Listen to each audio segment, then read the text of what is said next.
So good morning everyone. Good morning, sir. So how's everybody? So let's have a change. We have been talking a lot about Maya. Does Maya reside in warfare also? I think it does. And that is going to be the thrust of my talk today. I am going to link somehow AI, how it is going to change the future of warfare in particular and in general the society. So let me set the stage of my talk today by reflecting something about my own life. So I was born in a small remote village of eastern UP. It was least developed. I would say technology was non-existent. Minimal would be an understatement. And the photo which I have generated is being generated from the AI. Now, the reason for generating this particular photograph was that I did not have a photo till I joined the college. Okay, I have to the reason for generating this photograph was that I did not have a photograph of mine or of my village till I joined the college. So I had no choice but to rely on AI, and somehow AI did a very good job of it. Thanks Archana for giving me a little bit of a background about AI. I am not a technology expert. I am a user of technology, and how technology has shaped warfare will be the focus of my thing. So by the time I retired, in a span of about 60 odd years, and it's now about 65 years, I retired with all the gizmos around me to fight the war, to go through the society. So how has this change come about? Has this change come about because of Maya? I think somewhere down the line, this particular aspect of Maya does propel people.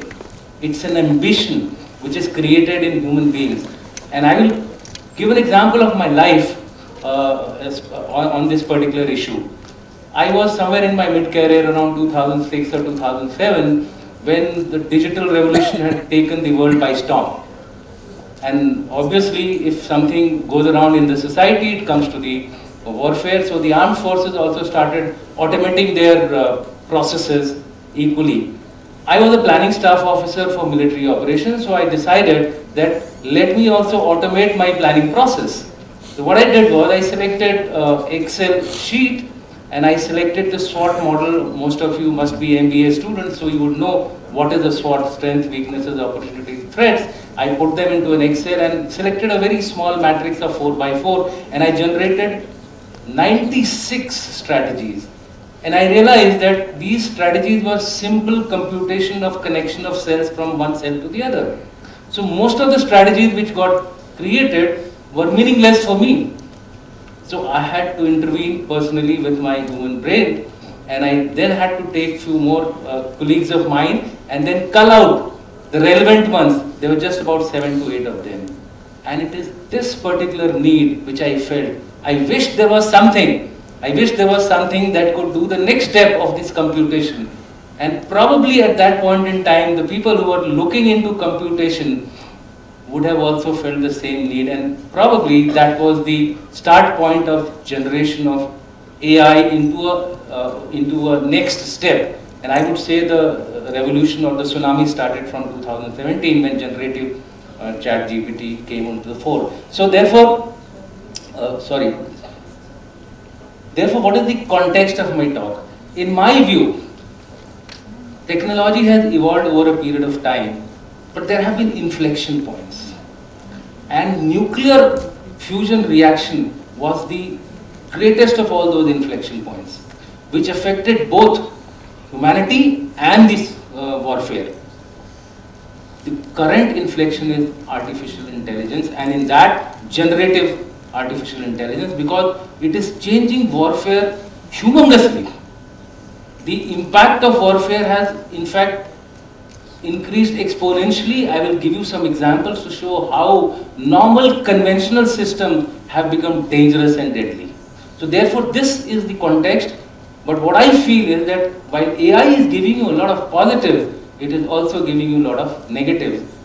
And this stems straight away from the human nature. Human nature is full of bad and the good. And this will be reflected as we go along in my talk. So where AI differs and why I am saying that AI is an inflection point is because AI is trying to mimic the human's brain. And if this happens, this relationship has to be managed well. With that, I will briefly cover the various inflection points so that all of you are aware. I have not covered all of them, steam engine, etc. There are so many of them. But if you look at from dynamite right down to the space technology, you will find on the left, as you look onto your left hand side, you will find the good effects of technology, and onto the right, you will find the bad effects of technology. But where are they stemming from? They are not stemming from technology. They are stemming from you and me. And that is the essence of my talk today. That if we decide that we can harness technology correctly, I think it will be good for the humanity and the society.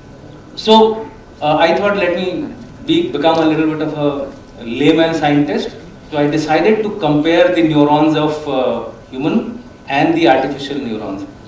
They are working almost on a similar concept, but I would also like to warn all the people who are technology experts, do not find fault with me, I am an absolute layman.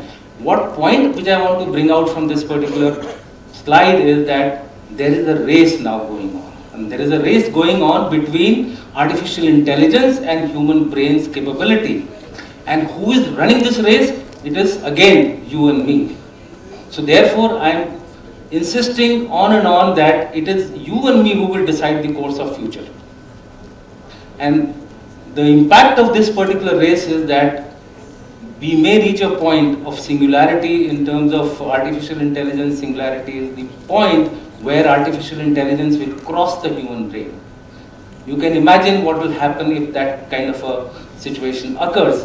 Possibly whom we are controlling, they may start controlling us. So with that, let me briefly also tell about how AI is being adopted. Although Archana covered this point quite well, if I stand to my right, you will find that from 2023 onwards, it has made a very steep climb. There were about 1,360 odd organizations which were surveyed by IBM, and they found that in 2023, there were only 33% of the organizations which had one business process as part of their AI induction.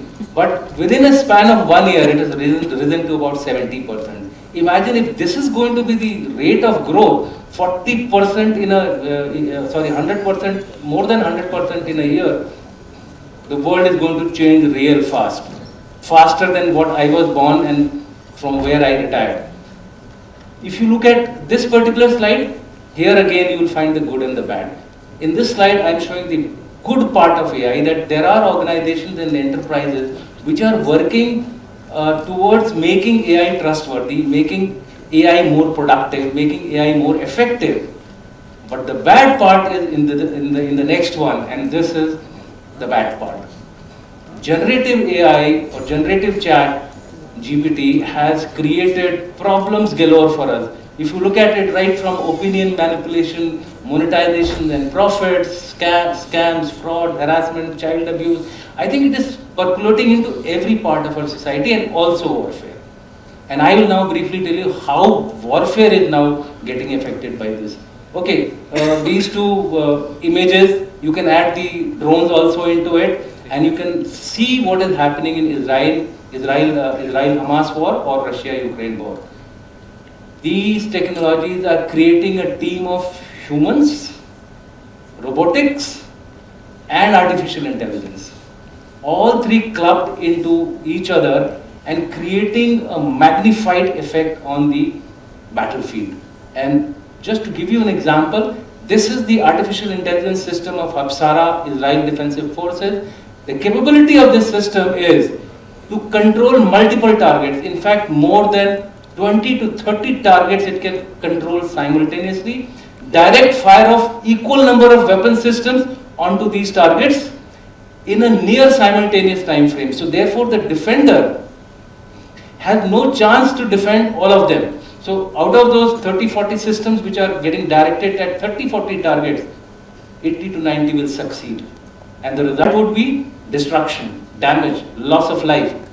And mind you, AI is still making mistakes. And you saw the example of this in the Israel-Hamas war where a UN camp was also hit. So therefore, humans in the loop have to remain in this journey of artificial intelligence growth. Just see the impact. So the coordinated attacks are taking place because of the advent of artificial intelligence in warfare. So I said, what is the growth trajectory of AI in the future? There is something called quantum computing which is coming up in a big way. So if you fuse AI with quantum computing, the exponential rise of AI may take place, and this would result in possibly AI superseding or crossing the human intelligence in selected field. I am not saying overall as a human being. Consciousness is something which is far beyond, at least not in the near future, but definitely in selected fields you might find artificial intelligence crossing the human beings. This may lead to humans becoming second intelligent species in the world. And if that happens, possibly in future you might find that there would be a society which would be created of humans, humanoid, robotics, all living together with different set of culture, value and different set of rules for warfare. What will be the scenario then? I am doing a 100-year projection. You might see it in your lifetime, you may not see it in your lifetime, maybe your children may see it, my children may see it, I will definitely not see it. And it is this. I have painted a scenario of a good outcome and a bad outcome, or an ideal situation or a worst situation. In an ideal situation, AI grows harmoniously with human beings controlling, regulating the AI path, and you have a kind of a utopian society, right? In the bad scenario, AI is unregulated, it just grows on its own, it starts taking over the humans. You will be creating a society where countries may be fighting with a team of humans, humanoids and robots against another adversary. Subsequently, the humanoids themselves may become a separate entity and they start fighting the humans. This is not the major issue. Major issue which I want to bring out here is that if we go uncontrolled in this direction, AI requires a lot of power. AI requires GPUs. They require space. They require space to manufacture. Power sources require space to manufacture. They will actually impinge on the arable land of human beings. What will happen to the humans?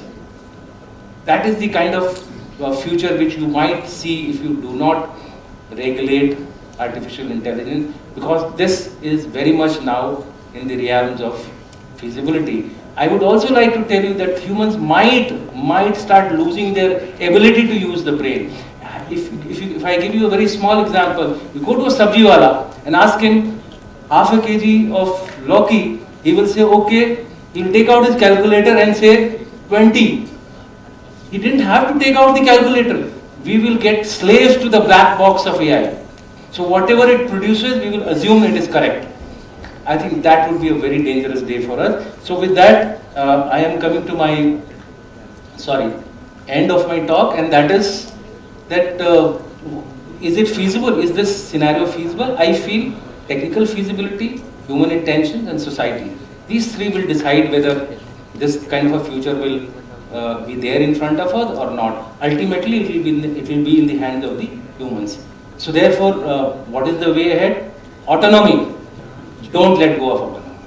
Self-learning, self-creation, have the humans in the loop. Do not let them self-create, self-learn endlessly. And finally, whenever you launch an AI model, launch a fail-safe AI model. I leave this talk with this thought to all of you that humans are naturally peace-loving, but you cannot feel peace until you feel the violence. Do you want to wait for the violence to take place and then change your behavior? I leave it to all of you. Thank you and Jai Hind.